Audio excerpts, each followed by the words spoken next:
예, 하나님 말씀 야고보서 1장 1절부터 8절까지입니다. 교독하겠습니다. 하나님과 주 예수 그리스도의 종 야고보는 흩어져 있는 12지파에게 문안하노라. 내 형제들아, 너희가 여러 가지 시험을 만나거든 온전히 기쁘게 여기라. 이는 너희 믿음의 시련이 인내를 만들어내는 줄 너희가 알미라. 인내를 온전히 이루라. 이는 너희로 온전하고 구비하여 조금도 부족함이 없게 하려 함이라. 너희 중에 누구든지 지혜가 부족하거든 모든 사람에게 후히 주시고 꾸짖지 아니하시는 하나님께 구하라. 그리하면 주시리라. 오직 믿음으로 구하고 조금도 의심하지 말라. 의심하는 자는 마치 바람에 밀려 요동하는 바람을 같으니 이런 사람은 무엇이든지 주께 얻기를 생각하지 말라. 두 마음을 품어 모든 일에 정함이 없는 자로다. 아멘. 예, 안녕하셨습니까? 예. 이제 겨울을 재촉하는 비가 제법 많이 왔습니다. 이 비가 오고 나면 날씨가 또 한번 뚝 떨어질 겁니다. 다음 주에는 육지에는 영하 4도, 5도 이렇게 내려간다고 하는데 제주도도 조금 추워지겠죠. 그래도 제주는 영하로 내려가려면 멀었습니다. 한겨울에 제일 추울 때 영하로 살짝 가는 적이 한두 번 있죠. 참 우리는 따뜻한 곳에 살아서 좋습니다. 감사하고 좋습니다. 나는 추운 거 싫어요. 정말 혈관에도 조금 질환도 있고 추우면은 위험합니다. 이제 한 해가 다 갑니다. 이번 주간이 지나면 11월이 끝나고 이번 주일이 12월 1일이더라고요. 이번 주일이 돌아오는 주일이 이제 한 달 남은 겁니다. 늘 말씀드리지만 우리 인생은 아무것도 아닙니다. 개월수로 해서 우리가 자기의 그 결정력을 갖고 한 인격체로서 살 수 있는 달이 720달입니다. 어려서 공부하고 이럴 땐 그건 자기가 한 인격체로서 사는 게 아니라 그냥 어떤 틀 속에서 사라지는 거고, 내가 사는 거는 또 아주 나이가 많아서 큰 정말 어떤 일을 한다든지 이런 것도 없이 그냥 그렇게 지내는 날수를 또 빼면은 사람이 자기 한 인격체로서 이 땅에서 일을 하면서 의지를 가지고 그렇게 하는 게 60년을 잡으면 많이 잡는 겁니다. 60년이면. 그럼 60년이면 개월수로 720달이에요. 진짜 짧은 겁니다. 올해 벌써 11달을 까먹었잖아요. 아무것도 아닌 인생은 정말 풀과 같고 인생의 영광이라고 해봐야 풀의 꽃과 같다라고 말씀하십니다. 그래서 정말 그 풀과 같은 인생, 초계와 같은 인생이라고 그래요. 초계란 말이 풀이라는 뜻입니다. 우리 인생은 잠시 푸릇하게 자라는 것 같지만 금세 말라서 아궁이에 던져지는 그런 존재입니다. 그걸 심각하게 이런 걸 생각해 봐야 돼요. 참 우리가 아무것도 아니구나. 잠시 살다가 죽음을 맞고 그다음에는 영원한 세계에 들어가게 되는 존재구나 하는 걸 늘 기억하시길 바랍니다. 한 해가 저물면서 또 여러분, 지혜로운 자는 자기 인생이 별거 아니라는 거, 죽음 앞에 금방 우리는 서게 될 겁니다. 그렇기 때문에 지금 하루하루 사는 것을 하나님 앞에서 값지게 이렇게 살아야겠습니다. 오늘 우리는 야고보서 1장의 말씀을 읽었습니다. 1장에 야고보, 예수님의 형제 야고보입니다. 야고보 사도인데 초대교회 때 베드로와 함께 교회의 수장이었습니다. 그 야고보 사도가 흩어져 있는 그 12지파에게, 즉 유대인 중에서 믿는 자들, 중심으로 해서 이 믿음의 권고의 말씀을 하면서 제일 먼저 뭘 권고했냐면 여러 가지 시험을 당할 때에 온전히 기쁘게 여기라. 이 시험의 문제에 대해서 말씀을 하셨습니다. 이 시험이라고 할 때 이것은 어려움을 말해요. 어려움. 여러 가지 어려움. 여러분도 여러 가지 어려움이 있겠죠. 오늘 그 어려움을 겪어내는 그 믿음의 사람은 어떤 자인가에 대해서 말씀을 드리고자 합니다. 자, 저와 여러분이 우리의 인생이 어떠한 사람이 되는 것이 가장 성공적일까? 우리들이 어떠한 자가 되는 것이 가장 성공적인 삶일까에 대해서 먼저 한번 생각을 해봅시다. 세상 사람들에게 물어보면 뭐 돈 많이 벌어서 큰 부자가 되고 또 유명한 사람이 돼서 존경을 받고 또 권세를 누리고 어떤 사람들은 정말 그 나라나 사회를 크게 유익하게 하는 그런 애국자나 이런 그 공익에 유익을 주는 그런 사람이 되길 원하고 그러겠죠. 소위 위인전을 보면 위인들이 나오잖아요. 또 초등학생이나 이게 그 청소년들에게 존경하는 사람이 누구냐 하면 또 나오잖아요. 세종대왕도 나오고 이순신 장군도 나오고. 여러분은 누구를 역사상 어떤 인물을 존경합니까? 저는 청년 때에는 슈바이처를 존경했어요. 그때는 슈바이처 같이 정말 그 소외된 사람들, 정말 어려운 사람들을 도와야겠다. 그래서 의대를 가려고 그랬었어요. 원래 슈바이처가 의사였었거든요. 의대를 가려고 그랬어요. 의대를 가서 내가 의사가 돼서 나도 슈바이처처럼 그 오지에 가서 많은 사람들을 이렇게 도와주고 그래야겠다. 그런 생각을 했었어요. 그게 이제 성공한 삶이라는 거죠. 소위 많은 사람들이 부러워하고 그런 삶이 우리 인간으로서 가장 성공한 삶이 아닌가 그렇게 생각을 하죠. 근데 오늘 우리가 읽은 말씀에서는 하나님의 말씀은 가장 성공한 사람은 믿음의 사람이다 이렇게 말씀합니다. 믿음의 사람이다. 사도 바울도 에베소서에서 너희가 하나님을 아는 것과 믿는 것에 하나가 되어 온전한 사람을 이루어. 이 온전한 사람으로서 정말 하나님께서 우리를 내신 그 목적에 가장 온전하게 도달한 자, 온전한 사람이거든요. 오늘도 이 온전한 부분에 말씀을 합니다. 2절, 3절, 4절의 말씀에 보면 내 형제들아 너희가 여러 가지 시험을 만나거든 온전히 기쁘게 여기라. 이는 너희 믿음의 시련이 인내를 만들어내는 줄 너희가 알미라. 인내를 온전히 이루라. 이는 너희로 온전하고 구비하여 조금도 부족함이 없게 하려면 온전하고 구비하자. 믿음의 사람이 되게 한다는 겁니다. 우리가 가장 부러워하고 또 지향할 그런 우리의 삶은 온전한 사람, 믿음의 사람이 되는 겁니다. 저는 정말 하나님의 종들, 성경에 나오는 아브라함이나 또 에녹이나 노아나 이런 구약의 믿음의 사람들, 요셉이나 다니엘이나 사무엘이나 성경에 나온 그 믿음의 사람들 많잖아요. 또 신약 시대에도 정말 우리가 본받고 쫓길 원하는 사도 바울이나 여러 사도들이 있잖아요. 그런 분들 참 사모하고 존경합니다. 저도 그러한 믿음이 있기를 바라요. 더욱더 믿음의 사람이 되기를 원합니다. 소원입니다. 육신 남은 때도 더욱더 믿음의 사람이 되기를 원합니다. 또 여러분들도 다 하나님을 아는 것과 믿는 것에 온전한 사람이 되길 바랍니다.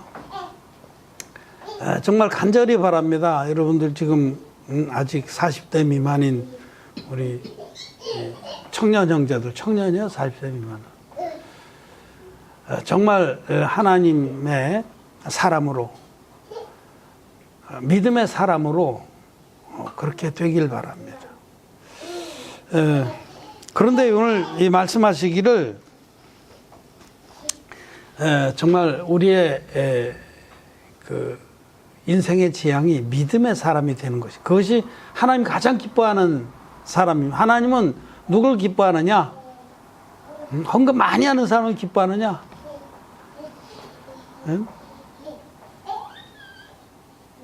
뭐 정말 주의 이름을 위해서 희생을 많이 하는 사람을 기뻐하느냐? 귀한 일이죠, 다. 기도 많이 하는 사람을 기뻐하느냐? 다 귀한 일이지만 무엇보다 믿음의 사람이 되길 원합니다. 여러분들이 하나님을 정말 온전히 믿는 것과 하는 것에 온전하게 서는, 아브라함처럼 눈에 보이지 않는 하나님을 보는 것처럼 믿는 그런 사람들이 되기를 바랍니다. 또 하나님의 뜻을 알고 그 뜻에 자기를 순종시키는 그런 사람이 되기를 바랍니다. 형제들만 그런 게 아니라 자매들도 다 마찬가지예요. 우리 모두가 믿음의 사람들이 되기를 바랍니다. 저도 믿음의 사람이 되기를, 더욱더 우리 하나님 기뻐하시는 믿음의 사람이 되길 바랍니다. 여러분 마음에 무엇을 소원하고 있습니까? 마음에 진짜 참으로 바라고 마음을 쏟고 시간을 투자하고 하는 게 뭡니까? 그 하나님의 그 뜻을 알고 믿고 쫓는 그런 믿음입니까? 아니면은 자기 육체의 쾌락이나 욕망이나 이런 걸 쫓습니까?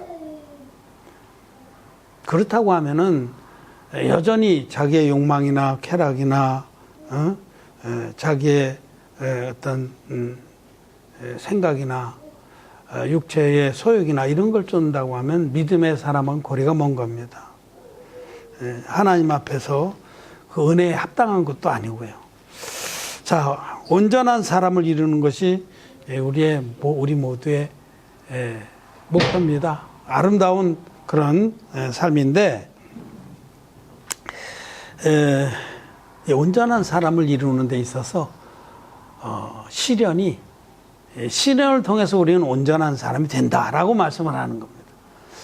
여러 가지 어려움을 겪거든 온전히 기쁘게 여기라. 그걸 통해서 너희들이 진짜 믿음의 사람이 된다라는 겁니다. 진리입니다, 여러분. 지금 여러 가지 어려움을 겪는 분들이 많이 있어요. 우리 모두가 다 어려움을 겪습니다. 어려움을 안 겪는다고 하면은 사실 영적으로 마음이 정해지지 않아서 안 겪는 거지, 정말로 하나님 향해서 마음이 딱 정해지면은 많은 어려움을 겪게 돼 있습니다. 자기만 위해서 살고 자기 욕망만을 위해서 산다 그러면 어려울 것도 없어요. 응? 여러분, 돼지가 어려움을 겪으면 안 겪습니다. 나는 돼지를 많이 키워봤어요, 어려서. 정말 많이 키워봤어요. 돼지 당번이었어요, 내가. 걔들은 어려움을 안 겪어요. 밥만 주면 돼. 꿀꿀꿀꿀하고 얼마나 좋아하는지 몰라. 내가 밥을 갖다가 막 큰 양동이로 갖다 주거든요. 주고 우리 집에 있는 장작 하나를 들고 가요. 주고선 등을 넉넉 긁어주면 너무 행복해. 꿀꿀꿀 하면서 막 먹으면서 너무너무 좋아하고 행복해. 어려움이라는 걸 몰라. 그냥 육신의 것만 만족하면 끝이야. 자기 육신의 생각만 쫓아가면 끝이야. 그런 사람은 하나님 앞에 온전하게 될 수가 없습니다. 하나님의 뜻에 마음을 합하고 나면 많은 마음의 근심도 생기고 정말 자기를 부인할 것도 있고, 그래서 이런 많은 연단도 받고 그러면서 우리 마음에서 찢기가 재해지는 거예요. 우리 마음에 많은 찢기가 있어요. 많은 찢기가 있습니다. 자기 마음에 육체를 사랑하는 거, 세상을 사랑하는 거, 무슨 정욕 이런 것들이 찢기가 많은데, 이런 것들이 연단을 통해서, 어려움을 통해서 재해지는 겁니다. 그 잠언서의 말씀에 보면 도가니가 은을, 풀무가 금을 연단한 같이 하나님께서 우리 마음을 연단하시느니라.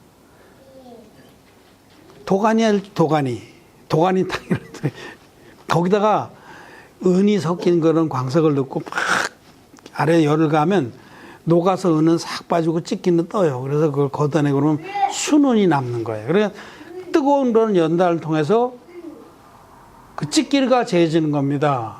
응? 육신의 모든 그런 잘못된 생각이나 욕망이나 자기 사욕 같은 거, 응? 이런 것들이 얼마나 더럽고 부끄러운지 이것을 내놓고 그래서 재해져서 순은으로 나오는. 또 풀무는 이렇게 어려서 참 뭐 시장에 그 열면은 대장간이 주일날이고 장날 열어요. 장날. 그러면 거기 가서 또 많이 놀죠. 대장간 가서. 그 장날 하루 열어. 그러면 이렇게 흙으로 이제 빚은 그 풀무에 막 이렇게 손으로 바람을 넣어요. 풀무질을 한다고 그래. 발로 하기도 하고. 그거 막 펄겋게 타오르는 거기다가 쇠를 넣고 빨갛게 되면 두드려 패면서 물에 담겼다 담금질하고 그래서 이렇게 하는데 그 풀무에다 금을 넣고 녹이면은 또 순금이 나오듯이 그 도가니가 은을 풀무가 금을 연단한 같이 하나님께서 우리 마음을 연단하시는. 하나님은 어려움을 통해서 시험을 통해서 시련을 통해서 우리 마음에서 찢기들을 재주시고 정금 같은 믿음의 사람으로 만드십니다. 그래서 정말 여러 가지 시험을 당할 때 그거를 이게 참 불행한 일이다. 내가 이것 때문에 너무 슬프고 불행하다. 이렇게 겪지 말아야 됩니다. 하나님께서 우리에게 시련을 주시고 또 어려움을 주시는 것은 우리라고 믿음의 사람으로 빚어지게끔 하시는 과정입니다. 욥을 보세요. 욥이 성경에 나온 인물 중에서 가장 시련을 많이 겪은 인물이에요. 근데 욥기를 사실 자세히 보면 왜 욥이 그다지나 시련을 겪었나 하면 욥이 거듭난 사람이 아니었습니다. 욥이 동방에서 그보다 더 의로운 자는 없다라고 하나님 말씀하셨지만 그건 인간의 의로서 그런 거예요. 인간의 의로서. 인간의 의로는 아무리 완벽해도 절대로 천국에 들어가지 못합니다. 그런데 하나님께서 그 마음은 참 귀한데 인간의 의를 의지하는 걸 깨시기 위해서 많은 시험을 주시는 거죠. 감당치 못할 시험을 주십니다. 아마 저는 그런 시험을 주셨으면 벌써 혀 깨물고 죽었을 거예요. 아들, 딸을 한날에 그냥 다 몰살시켜버리고 재산도 완전히 다 걷어가고 그러니까 욥이 자식들도 많고 가산도 막 풍부하고 동방에서 그야말로 부족한 것이 없고 그만큼 또 거룩하고 하나님을 경외하는 그런 사람이었는데 문제는 하나님의 의를 몰랐습니다. 자기 의로는 인간 중에서 정말 세례안 빼놓고 둘째 정도 됐는데 하나님께서 그 의를 깨시느라고 너무 의가 빵빵하니까 시련도 빵빵한 거예요. 욥기 읽어보면 정말 감당 못할. 나중에는 온몸에 피부병이 났는데 그거를 그 사금파리 있죠. 그걸 항아리 깨진 거 이런 걸 가지고 그걸 득득 긁어요. 너무 괴로워서. 그리고 재로 가루를 뿌려서 진물이 너무 나니까 온몸이. 그래서 거기 앉아서 이제 하나님을 원망하게 돼요.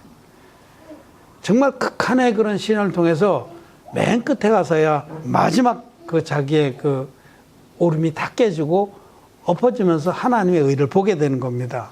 그게 인간의 의가 다 무너져야 하나님의 의를 옷 입는 그런 비밀을 욥기는 말씀하는데 그 가운데 이제 욥이 고백을 합니다. 욥기의 말씀을 보면 한번 찾아봅시다.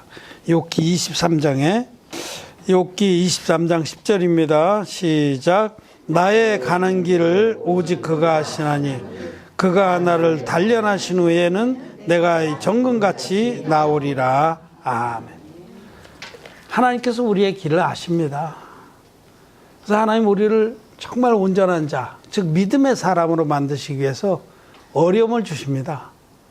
그런데 그 어려움을 믿음으로 받고 하나님이 하시는 일을 이런 어려움을 통해서 나를 믿음의 사람으로 만드시는구나. 나를 온전케 하시는구나.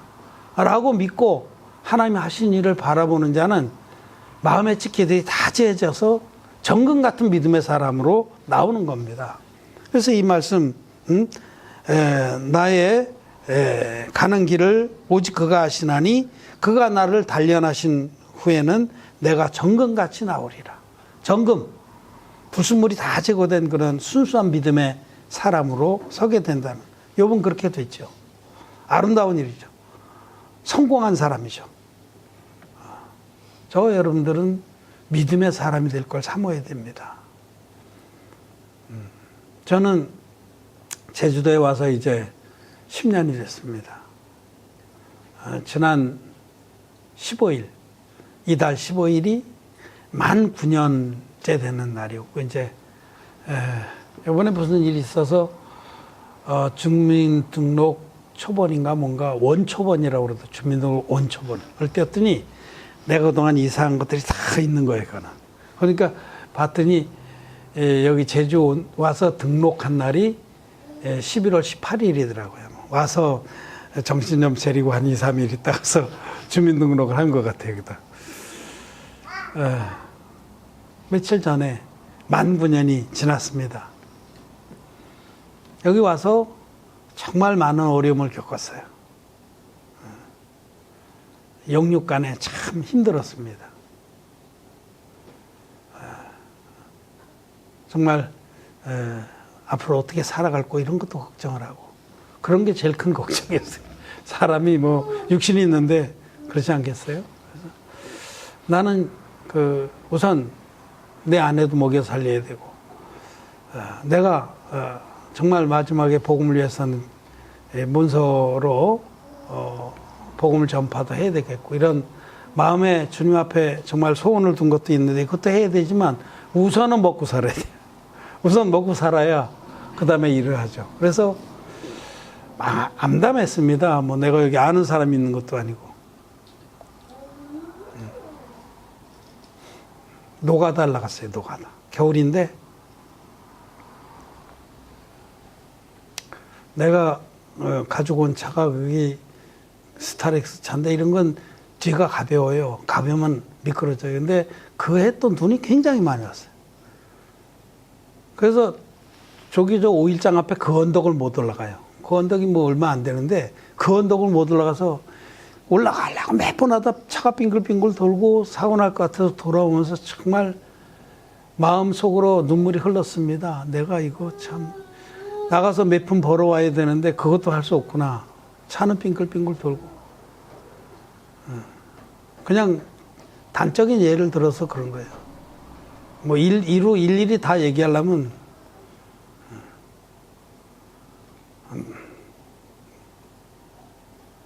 정말 힘들었습니다. 영적으로도 그렇고.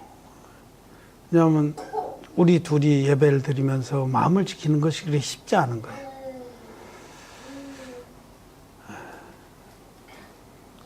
울며 기도하며 이렇게 살았습니다.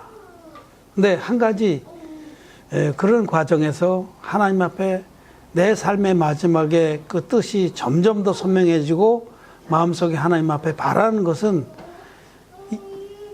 이 부족한 자에게 이 진리의 복음을 주셨는데 이것만은 마음껏 섬기고 가길 원합니다. 그걸 기도했습니다.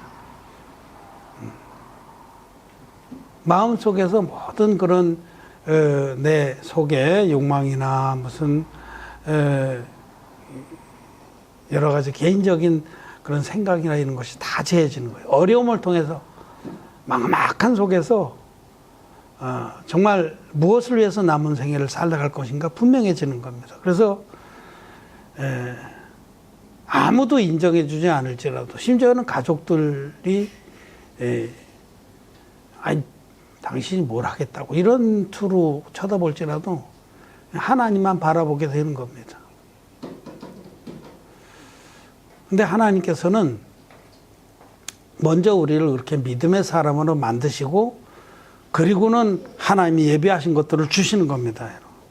먼저 믿음의 사람이 되면은 그래서 정말 하나님이 주신 은혜와 축복들을 하나님의 뜻에 맞게끔 주님이 기뻐하시는 그대로 드릴 수 있는 그런 그릇이 되면 주님께서 마음껏 주십니다. 그래서 그 다음에는 먼저 제 마음이 연단을 받아서 하나님 앞에 딱 정해주고 나니까 그 다음에는 하나님이 예배하신 것들을 하나하나 열어주시는 거예요. 근데 정말 놀라운 거예요. 지금 이렇게 돌이켜보면 주님이 예배하셨구나 하는 거를 다 고백할 수밖에 없는 겁니다. 예를 들어서 우리가 문서 선교를 하는 출판사 이름이 의제당인데 그 의제당이라는 이름을 아무도 생각해 본 적이 없어요.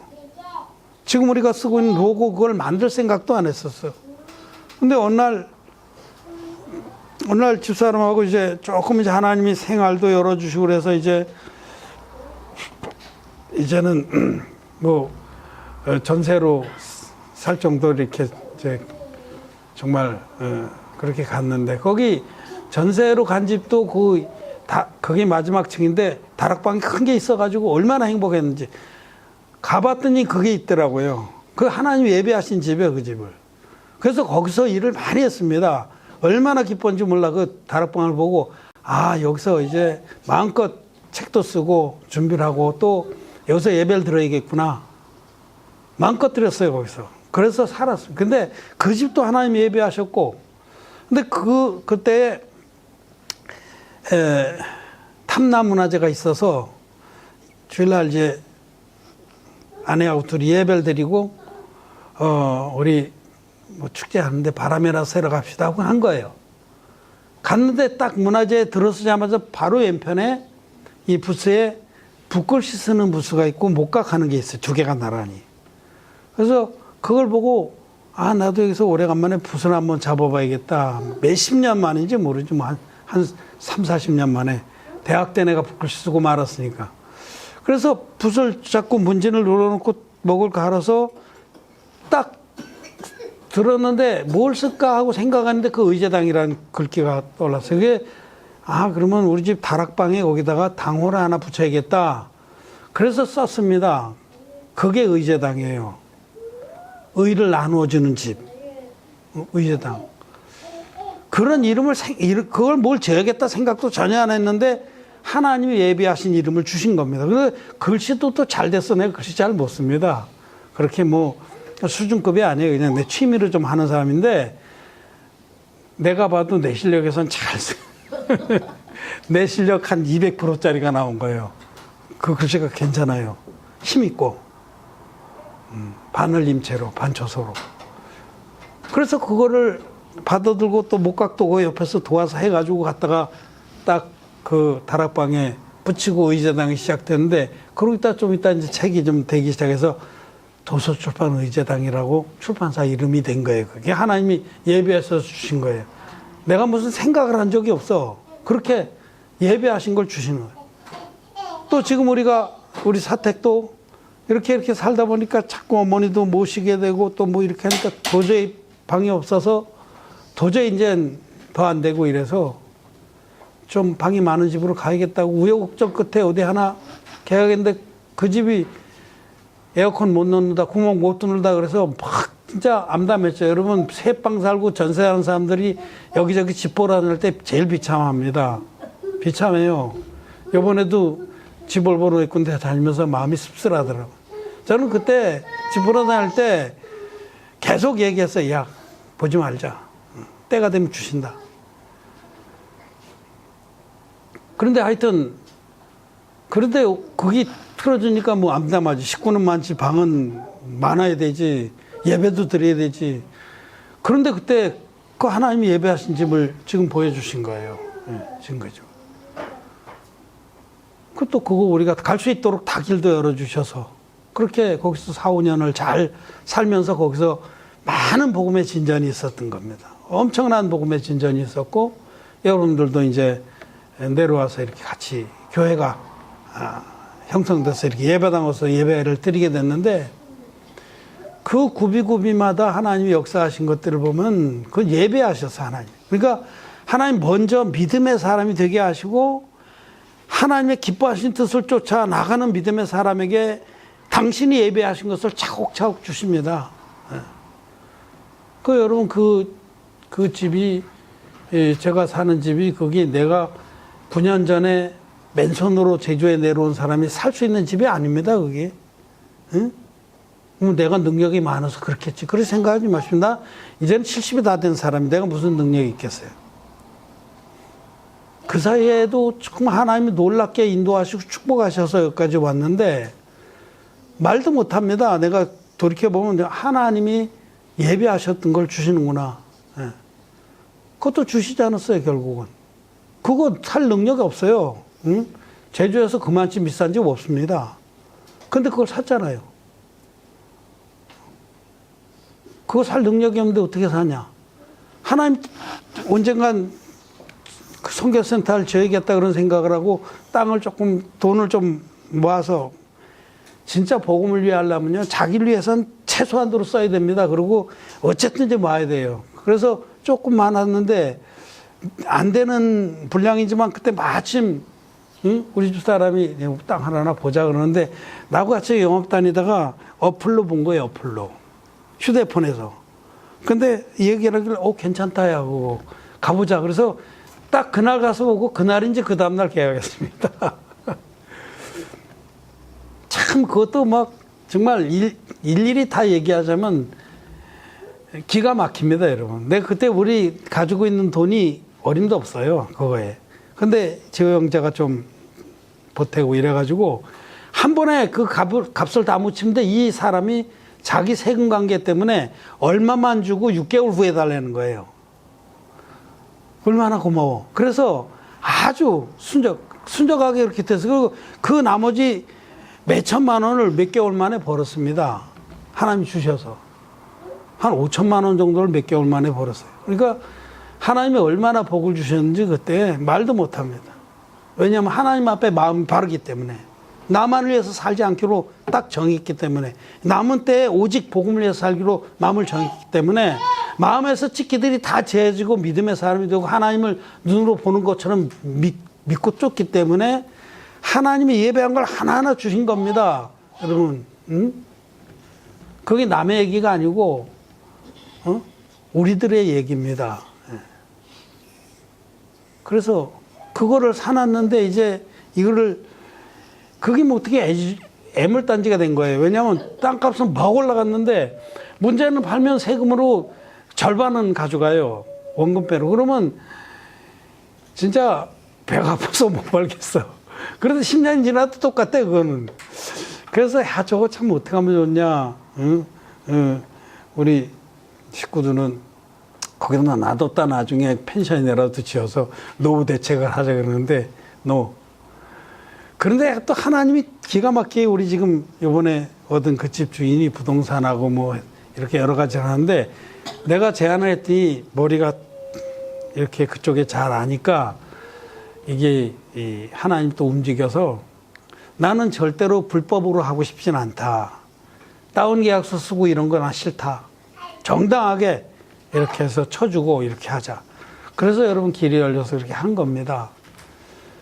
정말 하나님이 예비하셔서 하신 일들이라고 밖에 인정을 시인을 할 수밖에 없습니다. 기가 막힌 일이죠. 뭐 한두 가지가 아니에요. 그런 것들이. 제주미래산업 세운 것도 그래요. 응? 주식회사 제주미래산업을 그때 안 세웠으면 지금 우리 감당이 안 돼요, 솔직히. 감당이 안 됩니다. 사업도 감당이 안 되고 우리 형제들 신앙생활을 하는데 그 어려움이 많을 겁니다. 근데 몇 년 전에 어떻게 이렇게 엮인 사람 하나가 나한테 자꾸 바람을 넣는 거예요. 선배님, 주식회사 하나 하십시다. 그러면서 그때 막 이렇게 얼기설기하고 이렇게 하면 그냥 앉아서 이렇게 되고. 그래서 내가 또 기가 얇아가지고 듣고 그래? 따져보니까 뭐 하면 될 것 같아. 그래서 막 졸지에 제주미래 사람을 세운 겁니다. 그래서 세워가지고 그 사람 말대로 했는데 꽝이었어요. 몇백만 원 손해봤습니다. 그래도 뭐 손해봤어도 그때 잘 세운 거예요. 거기. 손해봤어도. 그리고 월사금 많이 내고 좋은 교훈을 얻었다 생각을 해요. 원래 월사금 내야지 배우는 거 많아요. 내가 기가 얇아서 뭐 들어보고 그렇다면 막 해보는데 또 아니면 나 빨리 정리합니다. 근데 이제 그때 세워가지고 주식회사 세워서 그로 인해서 얻는 게 너무 많은 겁니다. 또 그렇게 했는데 창고가 지금 우리 시스텍 창고가 노영동에 있었거든요. 사무실 창고가. 거기 있었으면 지금 일도 안 됩니다. 지금 이 물건들 지금 같은 분량을 넣을 수도 없고 관리도 안 돼요. 거기까지 언제 쫓아갔다 와요. 근데 하나님 또 여기 가까운 데 예비해 놓으셨다가 딱 주신 거예요. 그것도. 응? 지금 있는 우리 사무실 창고가 그게 60평입니다. 주차장도 얼마나 넓고 우리 사는 데가 가깝고 그래서 다 예배하신 거예요. 뭐 몇 가지만 얘기해도 그렇습니다. 믿음의 사람이 먼저 되면은 하나님께서 예배하신 것들을 주십니다. 하나하나 차곡차곡 주십니다. 네, 여러분 시험을 당할 때 어려움을 겪을 때 슬퍼하거나 노여워하지 마십시오. 기뻐하십시오. 아, 하나님 나에게 귀한 삶을 살라고 지금 나를 연단하시는구나. 마음에서 찢기를 제하고 온갖 정말 더러운 것들을 제하시라고 지금 연단을 주시는구나. 도가니가 은을, 풀무가 금을 연단한 같이 하나님 내 마음을 깨끗게 하시고 믿음의 사람으로 만드시려고 이렇게 하시는구나. 그렇게 하시기를 바랍니다. 이것이 우리가 온전한 사람을 이루는 그런 귀한 비밀입니다. 그러면은 온전한 사람들, 믿음의 사람이 되면 그러면 끝입니다. 그러면 그때는 하나님께 마음껏 구하십시오. 우리 마음이 바르게 되면 마음껏 구하면 다 얻습니다. 그래서 사도 요한이 말씀하시기를 정말 너희가 하나님의 뜻대로 구하면 무엇이든지 듣는다라고 들으십니다. 그의 뜻대로 무엇을 구하든지 들으십니다. 자기의 욕망을 가지고 구하는 것은 하나님이 들으시지 않습니다. 정력에 쓰라고 잘못 구하는 거기 때문에. 근데 정말 마음이 연단을 받고 그래서 하나님 뜻을 우리가 알고 하나님을 아는 것과 믿는 것에 우리가 온전한 사람을 이루면 그때는 무엇이든지 구하십시오. 그 구하는 것이 하나님 기뻐하시는 것이기 때문에 하나님 역사하십니다. 저는 그래서 저희 개인의 일이나 우리 성도들의 일이나 걱정하지 않습니다. 아, 하나님이 믿음의 사람으로 만들고 계시는구나. 그리고 우리 모두가 정말 믿음의 사람으로서 예루살렘 성벽에 서서 여호와로 하여금 쉬지 않게 하는 기도의 일꾼들로 삼으시겠구나 하고 생각을 합니다. 여러분, 시련을 통해서 우리가 믿음의 사람이 됩니다. 시련은 정말 귀한 겁니다. 시련이 없으면은 믿음의 사람이 되질 않습니다. 정금같이 나오질 않습니다. 어려움을 또 어려움으로 또 여기는 마음도 필요해요. 어떤 그런 마음도 조차 없는 경우도 있어요. 그냥 되는 대로 누군가 다 해결해 주니까 되는 대로 살고 그냥. 시련이 없어. 그건 아닙니다. 복음을 위하는 마음이 있으면은 시련이 있습니다. 그리고 시련을 아주 귀한 믿음의 사람이 되는 그런 기회로 삼는 것입니다. 믿음의 귀한 일꾼들이 되시길 바라고 우리 모든 성도들이 정말 믿음의 정병들이 되고 온전한 사람을 이루어서 우리가 함께 연합해서 전 세계 복음을 전하다 주님 앞에 가기를 바랍니다. 말씀을 마쳤습니다.